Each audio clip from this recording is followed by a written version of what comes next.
온유하우스에서 전하는 복음의 능력과 함께하는 사도행전 묵상 6월 30일 묵상을 시작하겠습니다. 오늘이 6월의 마지막 날입니다. 오늘 묵상을 통해 한 달을 은혜로 마무리하시고 또 7월 한 달을 준비하시는 은혜가 있길 바랍니다. 오늘은 사도행전 7장의 마지막 부분을 읽고 묵상을 이어가겠습니다. 오늘 묵상의 제목은 희생과 눈물의 기도 위에 세워지는 것들입니다. 오늘의 말씀을 읽겠습니다. 사도행전 7장 54절에서 60절입니다. 그들이 이 말을 듣고 마음에 찔려 그를 향하여 이를 갈거늘 스데반이 성령 충만하여 하늘을 우러러 주목하여 하나님의 영광과 및 예수께서 하나님 우편에 서신 것을 보고 말하되 보라 하늘이 열리고 인자가 하나님 우편에 서신 것을 보노라 한대 그들이 큰 소리를 지르며 귀를 막고 일제히 그에게 달려들어 성 밖으로 내치고 돌로 칠세 증인들이 옷을 벗어 사울이라 하는 청년의 발 앞에 두니라. 그들이 돌로 스데반을 치니 스데반이 부르짖어 이르되 주 예수여 내 영혼을 받으시옵소서 하고 무릎을 꿇고 크게 불러 이르되 주여 이 죄를 그들에게 돌리지 마옵소서 이 말을 하고 자니라. 아멘. 오늘의 묵상을 함께 나누겠습니다. 젊은 시절 부목사로 사역하면서 교구를 신방한 적이 있습니다. 마침 한 권사님의 가정을 신방한 적이 있습니다. 권사님에게 장성한 자녀가 있었는데 계속 취업에 실패를 하고 있었습니다. 그래서 그 권사님을 위로하며 자녀의 앞길을 위해 기도해 주었습니다. 기도를 마친 후 권사님이 한숨을 쉬며 이렇게 말하는 것입니다. 우리 자녀도 목회자나 될 걸 그랬어요. 목회자가 되면 교회에서 모든 것을 제공해주고 편안한 사무실에서 일을 하며 가끔 신방이나 하면 되잖아요. 물론 자녀의 안타까운 상황에 의해 자신도 모르게 한 말이기는 하지만 그 말을 들으며 마음이 씁쓸했습니다. 아, 성도들은 목회자를 저렇게 생각할 수도 있구나 라는 생각이 들어서입니다. 어쩌면 일반 성도들이나 세상 사람들이 목회자의 겉모습만을 보고 그들이 화려한 삶을 산다고 생각할 수도 있습니다. 그러나 한 명의 주의 종이 세워지기 위해서는 많은 눈물과 희생이 필요합니다. 때로는 그것이 본인의 것이 될 수도 있고 타인의 것이 될 수도 있습니다. 그럼에도 하나님의 사역은 희생 없이는 아무것도 세워질 수 없습니다. 사도행전 7장의 마지막 부분에서는 스데반이 순교하는 장면이 나옵니다. 그의 순교의 장면은 예수님의 십자가의 죽음을 연상시킵니다. 그는 죽음의 순간에도 하늘이 열리고 하나님의 영광과 그 옆에 계신 예수 그리스도를 보았습니다. 스데반이 성령 충만하여 하늘을 우러러 주목하여 하나님의 영광과 및 예수께서 하나님 우편에 서신 것을 보고 말하되 보라 하늘이 열리고 인자가 하나님 우편에 서신 것을 보노라 한대 그리고 그는 죽음의 순간에도 예수님처럼 백성들의 죄를 용서해달라고 기도했습니다. 무릎을 꿇고 크게 불러 이르되 주여 이 죄를 그들에게 돌리지 마옵소서. 그런데 이 부분에서 우리가 간과하고 있는 것이 있습니다. 마치 스쳐 지나가는 장면처럼 사울이라는 이름이 등장한다는 것입니다. 성 밖으로 내치고 돌로 칠세 증인들이 옷을 벗어 사울이라는 청년의 발 앞에 두니라. 그리고 이 이름은 이제 계속해서 사도행전에서 복음 전파의 주도적인 이름이 됩니다. 스데반의 순교를 통해 사도 바울이라는 전도자가 세워지고 이를 통해 이방의 복음이 전해지는 성령의 역사가 시작되는 것입니다. 현대인들은 모든 것을 외형적이고 결과론적으로 판단합니다. 큰 교회, 유명한 목사님, 크게 축복받은 성도, 그러나 이런 축복의 모습 뒤에는 우리들이 알지 못하는 헌신과 눈물들이 있었습니다. 헌신 없이 세워진 교회가 없고 눈물의 기도 없이 세워진 목회자가 없습니다. 성도들이 받은 축복 역시 눈물의 골짜기를 지나서 받은 축복입니다. 그래서 사도 바울은 에베소 교회와 성도들에게 이렇게 말했습니다. 너희는 사도들과 선지자들의 터 위에 세우심을 입은 자라. 그리스도께서 친히 모퉁이 돌이 되셨느니라.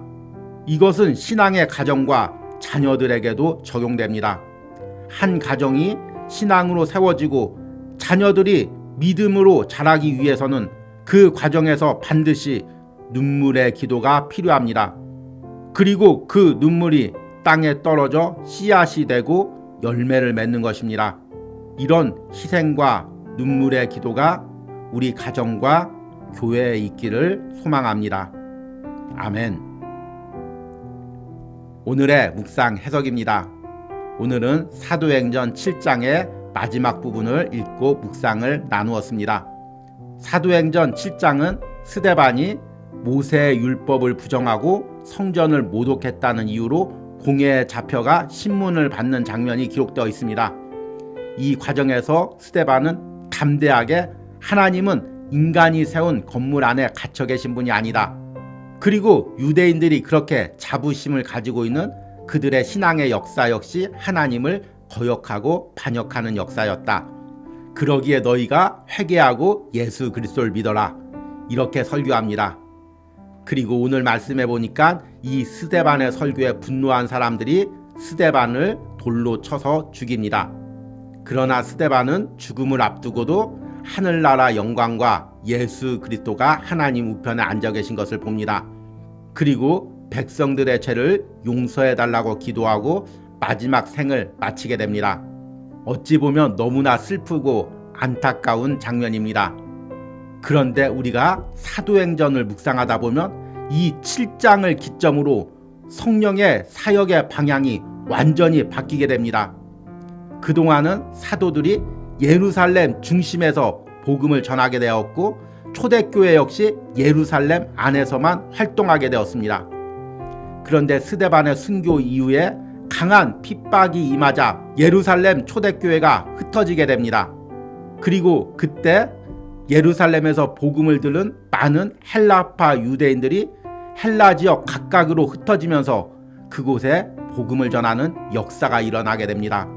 사도행전 1장에서 예수님께서 명령하신 대로 예루살렘과 온 유대와 사마리아와 땅끝까지 이르러 예수 그리스도의 이름을 전하는 역사가 일어난 것입니다.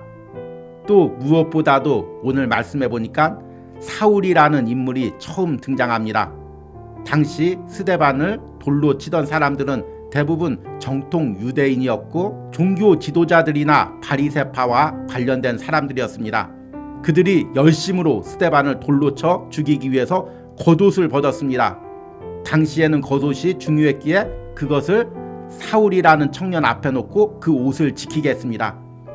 그러니까 사울은 스데반을 죽이는데 앞장서지는 않았지만 맨 뒤에 쫄병처럼 따라다니면서 그 역할을 도운 인물이었습니다.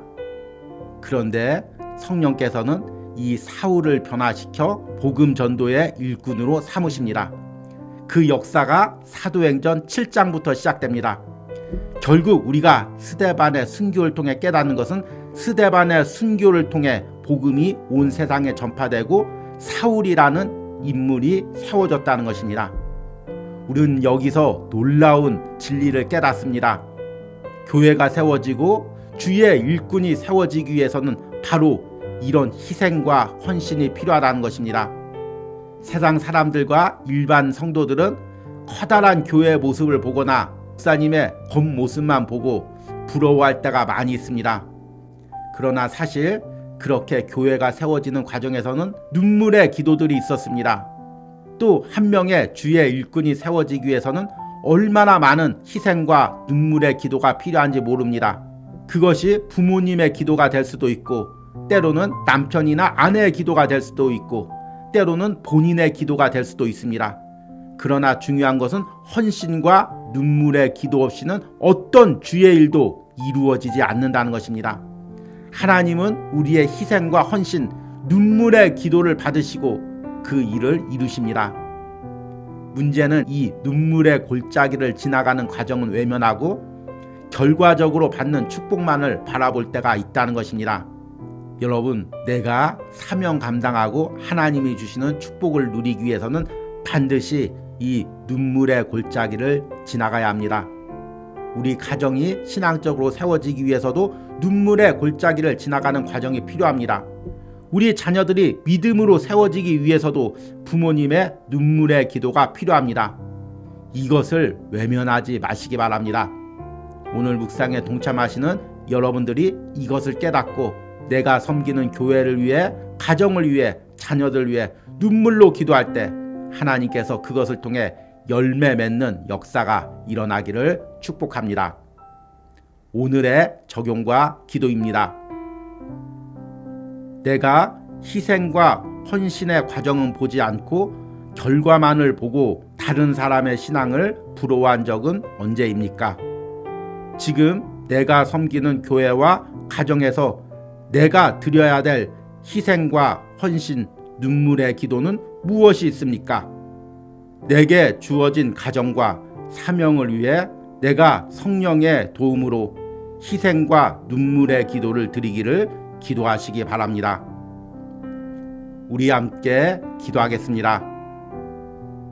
내가 진실로 너희에게 이르노니 한 알의 밀이 땅에 떨어져 죽지 아니하면 한 알 그대로 있고 죽으면 많은 열매를 맺느니라. 주님, 오늘 스데반의 순교를 통해 이방의 복음이 전파되고 사도 바울이라는 복음 전도자가 세워지는 것을 깨닫게 됩니다. 하나님께서 스데반의 순교의 피를 받으시고 이것을 통해 은혜를 베푸시는 것을 말씀을 통해 깨닫습니다. 주님, 우리 교회에도 우리 가정에도 이런 희생과 헌신의 눈물의 기도가 필요함을 다시 한번 깨닫습니다. 그동안 눈에 보이는 축복만을 바라보고 눈물의 골짜기를 지나가지 않으려 했던 나의 나태함을 회개합니다. 이제 더 영적으로 깨어 교회를 위해, 가정을 위해, 자녀들 위해 눈물로 기도하기로 원합니다. 오늘 사도행전을 묵상하는 모든 심령들에게 이런 헌신과 희생과 눈물의 기도의 은혜를 허락하여 주시옵소서. 예수님의 이름으로 기도했습니다. 아멘.